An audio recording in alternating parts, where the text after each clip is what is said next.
Hello, welcome to the Middle East Forum's webinar series.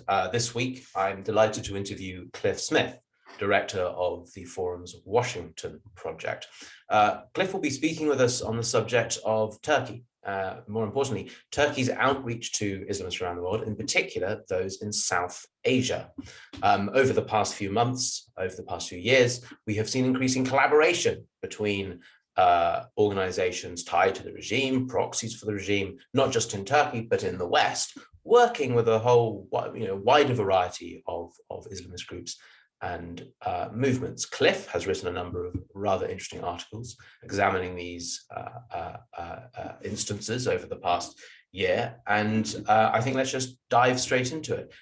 Cliff, your most recent piece, or one of your most recent pieces, focused on the curious article by TRT World. Tell me about TRT World. What is it, and what is it saying at the moment with regards to South Asian Islamism? TRT World is Turkey's propaganda arm, and when I say that, I mean that literally. TRT World was founded in 2015, which I don't think is so entirely coincidental. It was right around when Erdoğan was consolidating power sort of for the last time, really working at consolidating his power in Turkey. And when I say that, I'm not using hyperbole. It is its propaganda arm in the sense that it is a registered foreign agent with the US government. That means that not only is it funded by the Turkish regime, but it is controlled. Its editorial line is controlled to a large part by the regime. So in other words, that makes it distinct from, say, the BBC, which is funded by the British government, but is widely accepted as having an editorial line separate from whoever is prime minister or the ruling party at the time, and basically is an independent journalistic source that is simply funded by the government. TRT World's actual line is controlled. And TRT World, since it was founded in 2015, it reports to have a very large following. It claims to have reached 260 million homes around the world in 190 countries. It has major broadcasting centers in London, DC, and Singapore. So this is not a small operation. As I mentioned in my article, this is them self-reporting. It's imperfectly fair to wonder if they are exaggerating their reach. You never know what regimes that are less than transparent are up to. Either way, if you have a major office in London, DC, and Singapore, and clearly have a very widely available and very fairly widely used website and TV channel, you're reaching a large amount of people for a foreign regime propaganda outlet. And you're doing it so in vital parts of the world. And so this is a significant part of Turkey's influence operation. And the thing that I noticed in my last article, which of course we can speak more about, is that one of the most consistent lines in TRT World's coverage is essentially non-stop support of Pakistan and support of Islamist groups in South Asia, opposing India in Kashmir, and frankly, opposing even Pakistan's enemies in other countries, be they civic groups, NGOs, so on and so forth. Basically just being a part of Pakistan's defense force in a journalistic, propagandistic, however you want to say it, sense all around the world. Interesting. And by the way, I should just point out, this is a pre-recorded interview, so if you do have any questions, we won't see them. But as a consequence, this will go on for a little longer, the lecture section, than it would in other webinars. Cliff, that's particularly interesting. But what does that actually look like then, aside from these, this general sense of Turkey wanting to push for Pakistan's interest on the internet and television and media and so on? What are they actually doing? What are they actually saying? The first example I used in my article is a recent article that TRT World ran on their web platform that concerned the appointment of Masood Khan, Pakistan's new ambassador to the United States. Masood Khan is an interesting choice, to put it mildly. He had open dealings and open sympathy, not just for extremist movements in the abstract, but of actual designated terrorists and designated terrorist groups appearing on stage with US designated terrorists with direct ties to Al-Qaeda, for example, prior to becoming the US ambassador. There were people in civil society, full disclosure, the Middle East Forum was one of them, and you were the one that wrote an article drawing some of this information out into the public. And this also got a US congressman concerned that sent a letter to the administration asking his credentials to be rejected as ambassador. And his appointment was delayed. First, he was held over for an unusually long time while the State Department sort of went over his credentials. He was ultimately accepted. During this period when people were wondering, well, why hasn't he been accepted yet?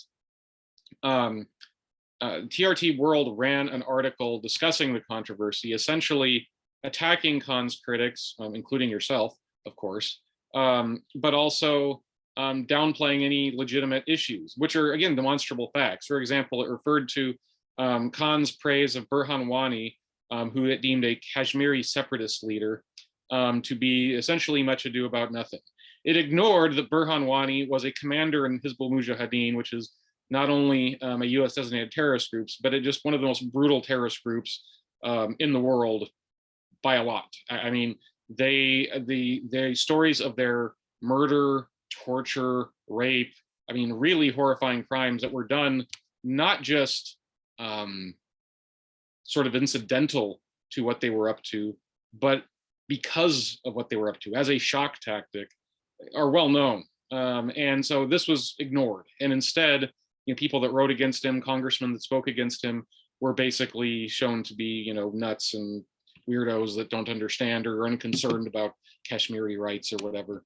And again, this is not something directly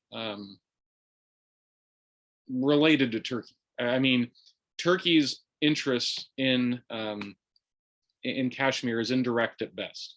They, are not anywhere close. There's a couple thousand miles away from the dispute. They have no troops on the ground that that we know of or anything like that. But they deemed even the potential threat to Masood Khan's appointment as something worth them speaking out about. And this is not a one-off or even a two-off or even a dozen or so off. Since the founding of TRT World, just counting its print stories, they have almost 100 stories a year. That's almost 600 stories since its founding on Kashmir. I admit I did not read every single story on Kashmir that they put out, but every single one I looked at, and I looked at quite a few, obviously made Pakistan look relatively good, India look relatively bad, and Turkey look like a friend of Pakistan. So this is another way that they have worked their way into sort of part of Pakistan's larger narrative and in promoting that narrative around the world is what I'm trying to say. Yeah. And what about outside of media coverage? How else, any other ways in which the Turkish regime or Turkish proxies are inching closer to South Asian Islamists? Myriad of ways, tons of ways. It got noticed far too little that in the run-up to in the last several years, I should say, India, actually you need to rewind a little bit further back. In 2019, India repealed multiple parts of its constitution, which was allowed by the constitution, concerning Kashmir. Kashmir, as you know, is a disputed region between India and Pakistan. The ruler of Kashmir, when the partition happened, the details are complicated. The end result was the ruler chose to go with India. He could have chosen to go with Pakistan, but he chose to go with India. But Kashmir was majority Muslim. Pakistan refused to accept it. They sent in the military. Since then, Pakistan has occupied a portion of Kashmir. India has controlled the rest under the ascension that was granted by the leader at the time of partition.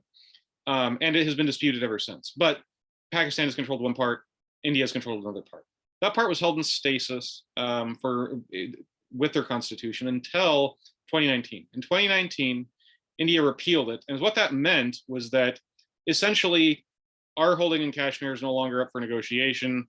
We are giving the same rights, no special provisions, and we're also enforcing all civil rights laws and other things in Kashmir as we see fit. And we're not keeping it separate anymore.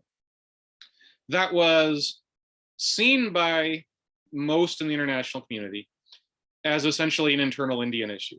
And at most, the Kashmir issue, to the degree there was going to be any changes, would be decided bilaterally between Kashmir and Pakistan, while the decision of how to govern India-controlled Kashmir was India's decision alone. That's how it was widely seen. There was one notable exception, and that was Erdoğan. Erdoğan, right around the same time, and several years running now, has started raising the issue of Kashmir and demanding sort of international arbitration at the UN. And that is unusual. I am aware of no other leader that has done anything like that. And the vast majority, even of countries that are friendly to Pakistan, have gone quite that far. So that's just one way that shows, and that's part of a much wider exchange of political favors, if you were. For example, Turkey was working very closely and was on the ground in support of Azerbaijan during the war between Azerbaijan and Armenia in the last several months, and or last year, I should say. And reportedly, so was Pakistan. Pakistan apparently sent mercenaries, which the Azerbaijani government, the Armenian government said publicly. The Pakistanis originally bragged about it publicly and then claimed that they were misunderstood and that they hadn't really done it. You can believe that or not, up to you. Either way, it seems fairly clear to me that Pakistan was on the ground there too. Just another example. There have been nonstop exchanges of parliamentarians, of sort of high-level communications. All three, Pakistan, Azerbaijan, and Turkey, agreed to take each other's sides in territorial disputes, i.e. Kashmir, Nagorno-Karabakh, and Cyprus, among others, but mostly those. Okay. And what about Islamism in the West? Does this factor? I mean, Erdogan has a long history of using Islamist groups in the West to advance his agenda. Are we seeing this relationship and this interest in South Asia also play out within Western circles? Very much so, and that's what I was going to go on to next. Not long after, so last time Erdogan raised this issue in the UN, last September, I believe it was, he went directly to another meeting. This meeting was with the American Muslim leadership, so they declared themselves. This included the U.S. Council on Muslim Organizations, USCMO. They are an umbrella organization of sorts for various Islamic, and I would argue in almost every case, probably every case, Islamist umbrella for different NGOs. Several of those have clear Pakistani origins. For example, the Islamic Circle of North America is referred to by Vali Nasser, sort of probably the most high-profile expert on South Asian Jamaati Islami, the radical movement out of South Asia that is somewhat akin to the Muslim Brotherhood in Arabia. It's one of the most important chapters in the world. He deems it one of the most biggest and most important most. The ICNA was one. ICNA, correct. Excuse me. And that is part of this. The chairman of the U.S. Council of Muslim Organizations is a guy named Mohsen Ansari. He is a doctor who has been in charge of several different branches of ICNA, and now is the chairman of the U.S. Council of Muslim Organizations. At this meeting, which included not just ICNA, but a number of other ones that were linked to both Turkey and Pakistani radical movements, Dr. Ansari praised Erdogan for his championing oppressed Muslims all around the world, given the fact that he had literally just given a speech on Kashmir at the UN. It's not that hard to figure out what he was talking about. And this works its way into a whole host of other things. There have been multiple other groups, even umbrella groups that have been involved. Another one is the Union of NGOs in the Islamic World. This is a foreign umbrella group founded in Turkey, but is clearly has tons of members from South Asian Islamist groups. ICNA, again, is a member. Another one is there is a new group, it gets messy. The Kashmiri American Council, which is founded by Ghulam Nabi Fai, was a proxy for the Pakistani ISI. And when I say proxy, I literally mean that Ghulam Nabi Fai was being paid by the Pakistani intelligence to influence American policy on Kashmir. This is not me saying that. This was proven in court, and he went to jail for not being a registered foreign agent.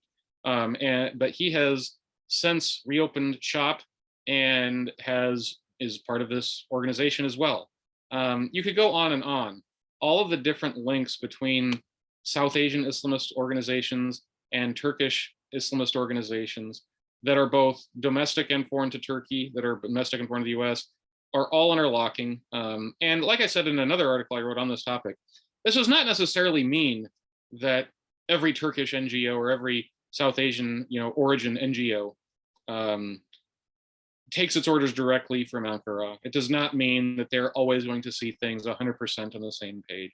It does not mean that they are literally controlled by Pakistani intelligence or Turkish, regime forces in the same way that Ghulam Nabi Fai, again, this unregistered foreign agent that was convicted as such, is still involved in these issues, are. It does not necessarily mean that.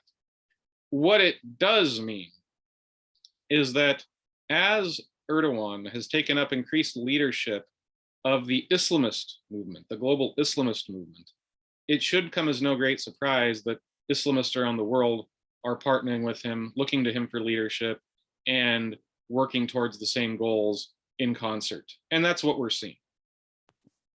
Interesting. Now, I think in the years following 9/11, the state that most favored Islamism in most people's mind was Saudi Arabia, and the Wahhabism of Saudi Arabia was something that most Americans had heard about. But I notice we're not discussing Saudi Arabia here. It's clear times have changed. Does this represent a new axis then of Islamist thought? Is Turkey now the leader of Islamist patronage around the world? Are there other particular states? Is Pakistan one of them? It's certainly a leader. I'm not sure if I'd call it the leader. That gets messier. But yes, Saudi Arabia has fundamentally changed. I mean, look, Saudi Arabia is a society with very old, almost medieval trends in it. It has huge amounts of problems, huge abuses of human rights. I don't want to minimize any of that.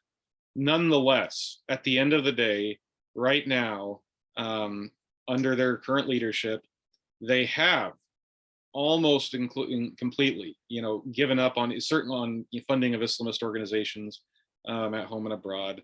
They have pushed against Islamist forces domestically. They are quite clearly working closely with anti-Islamist forces in many situations.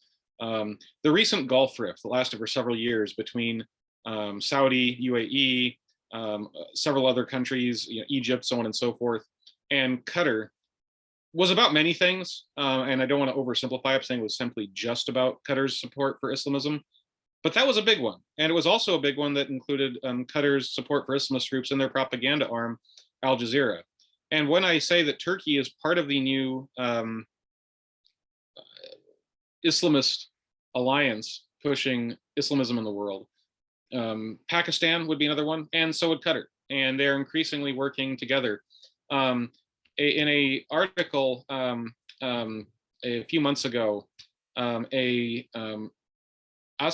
I'm going to butcher this name, Aydin Tasbas, wrote an article in the Washington Post.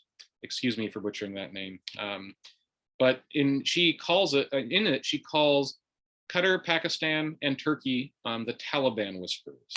And basically she makes the case that all three of them, during the fall of what I would consider the legitimate government of Afghanistan to the Taliban, all of these worked closely with the Taliban, and at the end of the day, for the Taliban's interests, in order to gain influence over it, and then to sort of package that influence with it to the rest of the world as, hey, look, we can work with the Taliban for you. This is true. Erdoğan, actually, right before the Taliban took over, was saying in a public speech that the Taliban should work with Turkey because Turkey has no problems with the Taliban's beliefs, which I think is a fairly shocking thing to hear from a NATO ally. But it goes far beyond the Taliban. The truth of the matter is these are people are working together on many matters, be it financing Islamism at home and abroad, be it working with jihadis in Syria or Kashmir. The list can go on and on. They are taking over jobs that Saudi Arabia used to do. There was one thing that has also gotten far too little scrutiny is that Turkish school curricula, which was once considered a model of secularism, according to Dr. James Dorsey of the National University of Singapore's Middle East Institute, are now the focal point of what he calls supremacist and intolerant curricula in the Muslim world. This is the kind of thing you used to hear about Saudi textbooks, which you are hearing significantly less of. And I don't think that's simply propaganda. I think that is the reality on the ground. Turkey, under Erdoğan, is taken over for a lot of what Saudi Arabia used to do, or what the Muslim Brotherhood used to do. Again, it's not an accident that when the Muslim Brotherhood was kicked out of Egypt, a whole lot of them wound up in Turkey. And does that play then into the way that Islamists operate here in the West? I mean, you've already mentioned some of these Western Islamists praising Erdogan's rule, but I mean, for example, in their efforts to influence American politics, are they now pushing Turkish agendas? Are they pushing Pakistani agendas? Are they pushing the agendas of this new axis that you describe? I would say yes. I think that is definitely safe to say, especially in zones where it's sort of the interests are more clear. Example, Kashmir is one that Islamists of all stripes, be they Arab or Muslim, or Pakistani or Turkish, have all been pushing in the same direction, basically painting Kashmir as entirely an issue of a Muslim concern trying to free their Muslim brothers and sisters from Hindu oppression or what have you. That's one issue they've been working very clearly together on. Turkey is a little bit more complicated because Turkey is always playing both sides of the fence on a lot of these issues, given the fact that they are a NATO ally. They have these historic relationships with Europe. They have this sort of on again, off again relationship with Russia, where they're working very closely with them one second and then bashing them the next.